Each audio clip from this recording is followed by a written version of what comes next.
This is every Tupolev military aircraft ever made. Bombers, interceptors, reconnaissance, maritime patrol planes, over a dozen machines. Some legendary, some revolutionary, some utterly formidable. The Tu-2 was born under extraordinary circumstances. Designed while Andrei Tupolev was imprisoned, it emerged as one of World War II's finest tactical bombers. Fast, maneuverable, and heavily armed, it combined fighter-like performance with serious striking power. Crews loved its resilience and handling. The Tu-2 proved its worth in the final Soviet offensives, delivering precision strikes across the Eastern Front. It validated Tupolev's design philosophy and secured his rehabilitation. The Tu-4 was a reverse-engineered necessity. When American B-29 super fortresses made emergency landings in Soviet territory, Stalin ordered Tupolev to duplicate them exactly. The result was a near-perfect copy, giving the Soviet Union its first true strategic bomber capability. Production began in 1947, with 847 aircraft built by 1952. The Tu-4 could reach American cities on one-way missions, fundamentally altering Cold War calculations. It represented Soviet industrial ambition and launched their strategic aviation program. The Tu-10 was a high-altitude evolution. Developed from the Tu-2 with more powerful engines,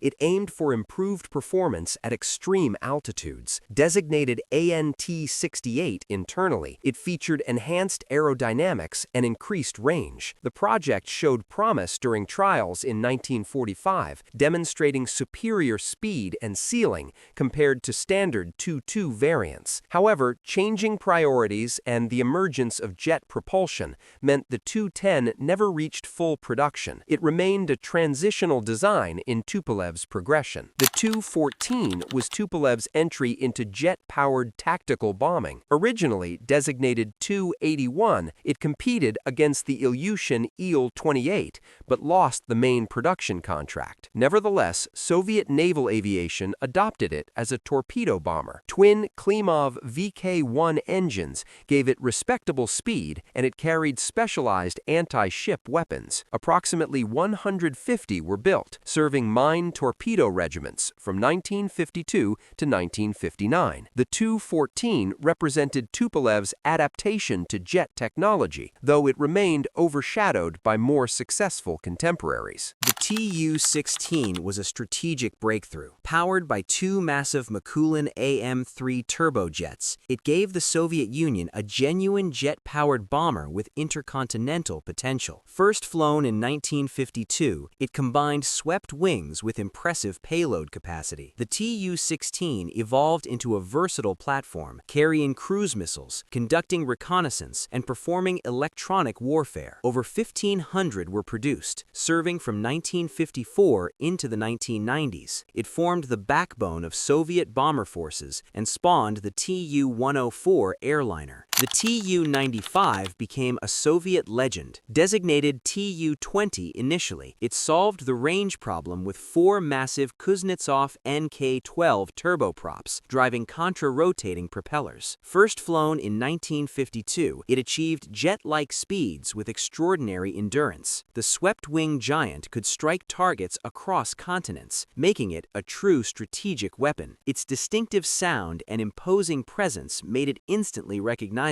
The Tu-95 remains in service today, outlasting nearly all Cold War contemporaries and proving turboprop strategic bombing viable. The Tu-22 was ambitious but flawed. As the Soviet Union's first supersonic bomber, it entered service in 1962 with radical design features and high-mounted engines. Built to replace the Tu-16, it proved difficult to fly and maintain. Range and speed fell short of expectations, limiting its strategic value. Nevertheless, it introduced supersonic bombing capability and carried the powerful Kh-22 missile. The Tu-22 saw combat in Afghanistan, Libya, and Iraq before retirement. It taught valuable lessons despite operational shortcomings. The Tu-22M was a clean sheet redesign. Despite its designation suggesting a Tu-22 variant, it was fundamentally new, featuring variable sweep wings and modern avionics. Developed in the 1960s,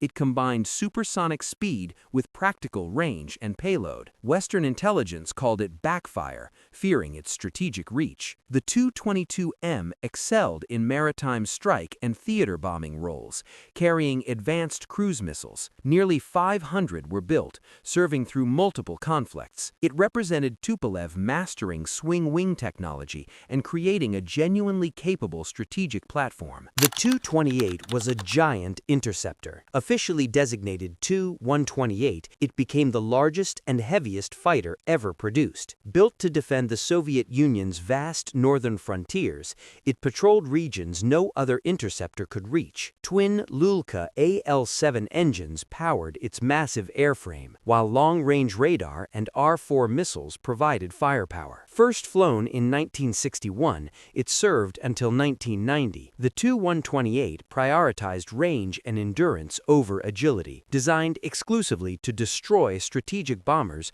across empty Arctic expanses. The Tu-126 was Soviet airborne early warning. Developed from the Tu-114 airliner, it carried the Liana radar in a distinctive rotodome above the fuselage. Entering service in 1965, it provided beyond visual range surveillance capabilities. The four massive contra-rotating propellers interfered with radar performance, limiting effectiveness. Only 9 were built, serving primarily from Shialye Air Base. The Tu-126 represented the Soviet Union's first operational airborne warning platform, though Western equivalents proved superior. It served until 1984, replaced by the Beriev A-50. The Tu-142 was maritime dominance perfected. Derived from the Tu-95, it stretched the fuselage and added sophisticated anti-submarine warfare systems. Designed to counter American Polaris submarines, it featured advanced sonar, magnetic anomaly detection, and extensive communications equipment. First flown in 1968, the Tu-142 patrolled vast ocean areas, hunting ballistic missile submarines. Its incredible endurance allowed missions exceeding 12 hours. Russia and India operated the type, with continuous upgrades maintaining relevance. The Tu-142 demonstrated Tupolev adapting strategic bomber DNA for specialized naval warfare. The Tu-160 is the ultimate strategic power. Nicknamed White Swan, this supersonic variable sweep wing bomber represents the pinnacle of Soviet design. Powered by 4 Kuznetsov NK-32 engines, it reaches Mach 2 and carries massive cruise missile payloads. First flown in 1981, it entered service in 1987 as the largest combat aircraft ever built. The Tu-160 combines speed, range, and payload like no other bomber. Russia continues production today, with modernized variants carrying advanced precision weapons. It remains the most formidable strategic bomber in operation.